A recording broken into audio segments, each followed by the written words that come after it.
11 जानेवारी म्हणजेच रविवारी शिवाजी पार्कवर ठाकरे बंधूंची संयुक्त सभा पार पडणार आहे आणि त्यामुळेच मुंबईमध्ये मोठ्या प्रमाणामध्ये गर्दी होण्याची शक्यता वर्तवली जाते। या रॅलीसाठी दादर, माहीम, माटुंगा या ठिकाणी रस्ते बंद असणार आहेत आणि सोबतच पार्किंग निर्बंध देखील जारी करण्यात आलेत।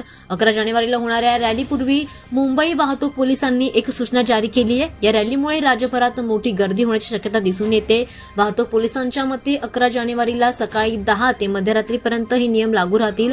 ठाकरे बंधूंनी बीएमसी निवडणुकीसाठी युती केली आणि त्यामुळेच आता या रॅलीला एक मोठं राजकीय महत्त्व प्राप्त झालं आहे। दरम्यान या अधिसूचनेनुसार उद्या अनेक रस्ते नो पार्किंग झोनमध्ये घोषित करण्यात आले, त्यामुळे प्रवाशांना प्रवास करताना पर्यायी मार्गांचा वापर करण्याचं आवाहन देखील वाहतूक पोलिसांनी केलेलं आहे। दरम्यान या रॅलीमध्ये सहभागी होणाऱ्यांसाठी काही पार्किंग निर्बंध जारी करण्यात आलेत।